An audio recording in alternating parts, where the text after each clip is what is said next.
Hi, and welcome to another Flutter programming tutorial. And in this video, I'm going to talk about one of the features in application development, which is email. So our application, the MyPasa application now successfully published its backend to the web hosting, which is in the Jom hosting server. And now, since we already have our backend in the server, we can now use one of the features or ability that provided by web hosting, which is email. So where do we use email in application? For our application, we use email in the account registration, where when user register their account here, one of the method that we can use to avoid any what we call as a bot or any attempt that allow for user registration, automatic user registration, because we don't have or we don't provide any methods that check for user registration. And one of the method that we can use is through OTP. All right, so what basically OTP or one-time password? So one-time password, which allow for user. So it is basically a password generated by the server, by the database, and then this one-time password can be reset. We can send an email to user once they successfully registered with our account, with our application, using our application, and then the application will return an email and then ask user to click on the email or even use the OTP number or tags, 5 to 6 character, and then enter into the application, and finally allow user to access their account. So in our case, we have our application ready here, the back end of our application, which is handled by loginuser.php. So the login user.php here basically will check for the user OTP. So there are additional parameter that we pass to the SQL here, where we'll check here based on the user password and also user OTP equal 1. So if we check our database here, there's a table user which contain one field, which is a user OTP. So this is a random number generated by backend, by our backend, which will require to be reset. And then this reset process handled through the mail function. So here we can have one of the account here reset to 1, which user can log in by using the account. So for example, at the moment we have our application here, we'll try to log in by using this account. So this account at the moment we don't have, or the OTP still consists of user OTP, which is not equal 1. And if you try to log in here, so the login is basically fail because we haven't yet reset our OTP. So to be able to do that, or whenever user register new account, so we can create the OTP methods through registration. So the register user.php here basically handle user registration. So when user try to register with their account, we can see we will be able to insert into table user. And then if the operation or the insert statement here is true, and then we get the user ID from by using the MySQLi insert ID, and then there's a function here called mail OTP, which will pass user ID, email, name, and OTP. So the function at the bottom here basically where we handle our mail function. So the mail function here basically require an external library called PHPMailer. So PHPMailer, if we look at the GitHub or the Git repo, this is basically PHPMailer. So PHPMailer basically allow for a web server to use their email and then the server email and then send email on behalf of the server.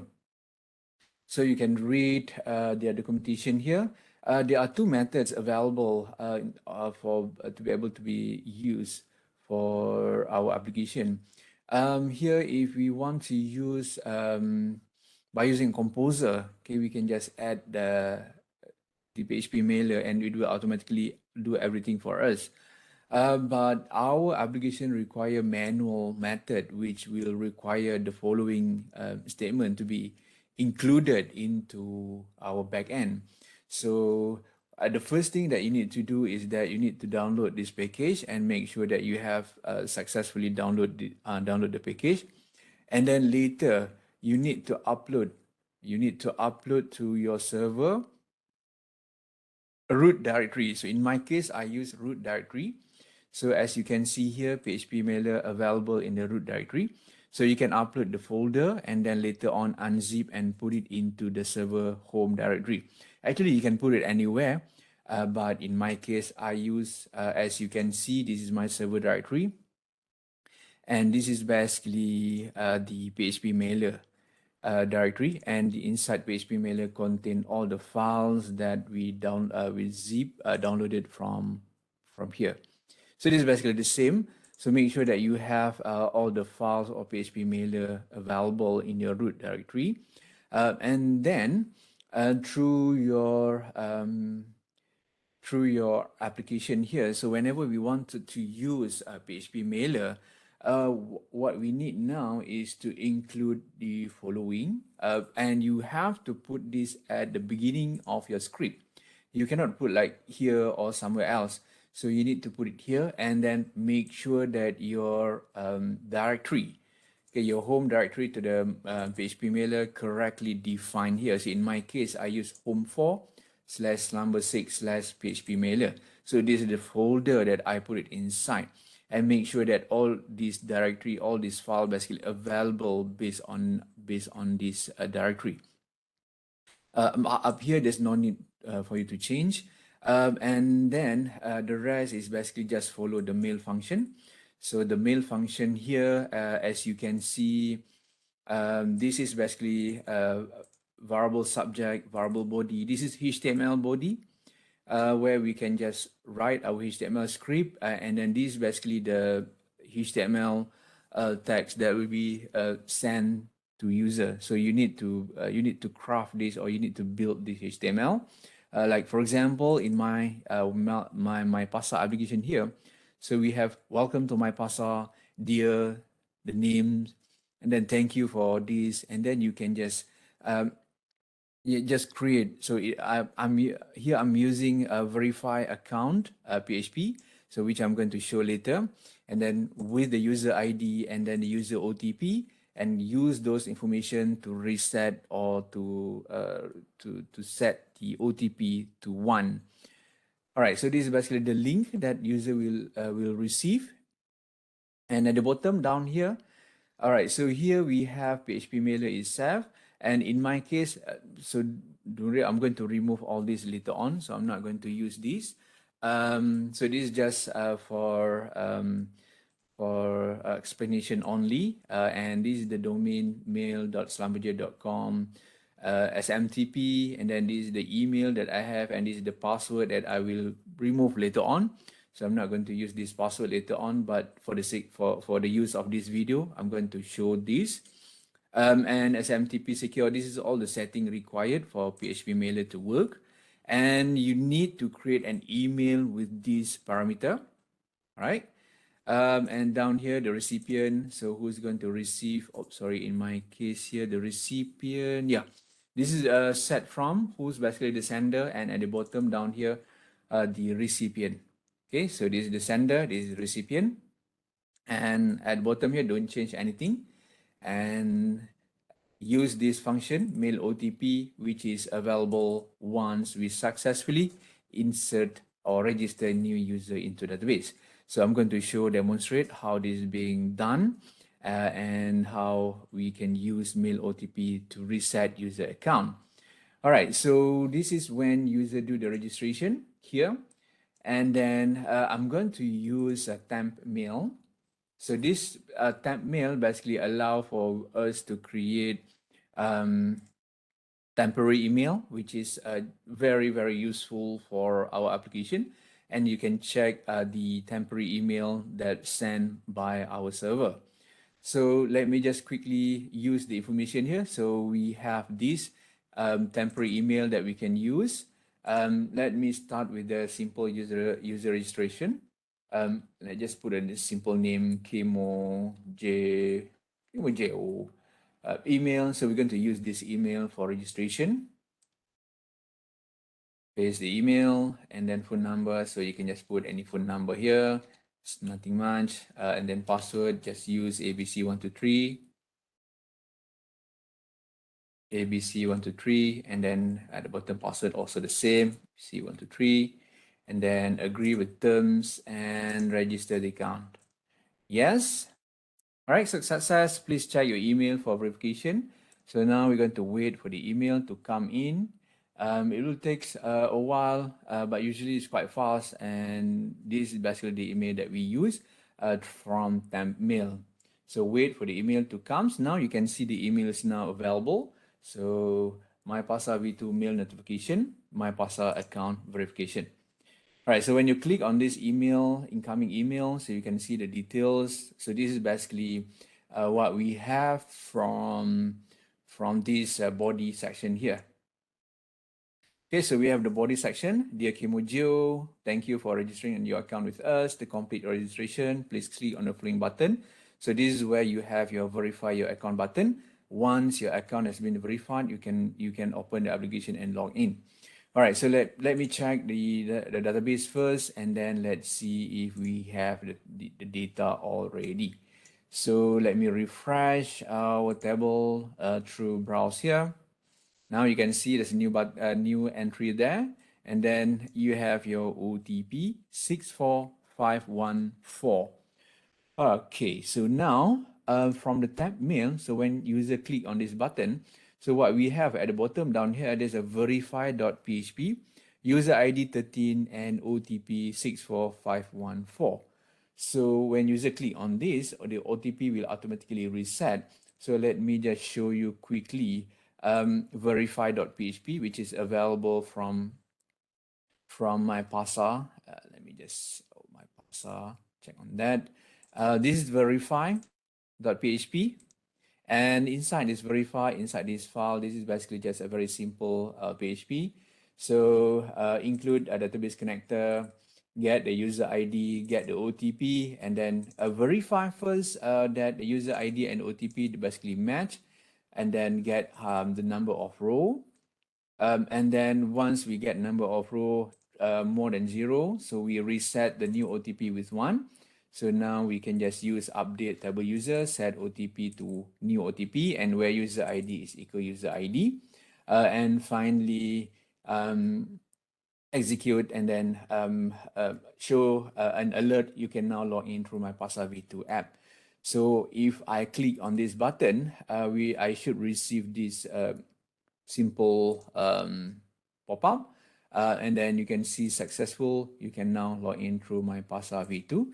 So if I try to log in through my PASA V2, let me just try to remove everything here and try to use the email that I have there, ABC123, and then we can just use that information to log in. Now you can see the names here, but yeah, since I haven't yet used the if options, so my profile image that up there is not available. So but this is basically network image, so I might need to update network image and use a different. So here the same profile image is not available. So this should be okay because I use a network image, the cache network image. So they have the handler, but this one I did not. But I might need to look into this later on. But just I want to show that now the account is a different account, and then we allow user to log in and receive email for the OTP. Okay, so that's rather quite simple operation. And we allow user, if we look back into database and refresh our table here, and this O user OTP should be reset to 1 already. Okay, now you can see your user OTP is 1, and then we can log in using this email. Right, so it's quite simple implementation for email by using PHPMailer. Other than that, just make sure that you are in the correct directory. And for example, like in our case here for the registration, the require section here is the most important. You need to make sure that you are in the right directory. The PHPMailer basically in the right directory. All the exceptions of PHP basically, yeah, they are accessible. Okay, there's mostly error with this, and definitely your setting. And yeah, I didn't show the email, so make sure that you create email first for that account. So in my case, the email account is my Pasa V2, so you can see the email account there. All right, so you need to create an email for that, and then once you create the email with the correct password, you should be able to use all this. Okay, you create new email with this and the password. All right, so and then use the host name. Make sure that you use your correct host name. So once you have that, you should be able to use your email functions quite easily. All right, so anything that you want to change, just change through your subject and body, and then email who you want to send to, and then the names, if you have name, or other than that you can just use static text, and the rest should be easy. By default there's an echo down there, so just remove that echo because it will send back to our Flutter application, so you might have problems with your JSON data. But yeah, that's it for PHPMailer. It's a very simple process to do to have email implementation in your application. All right, until next time, see you.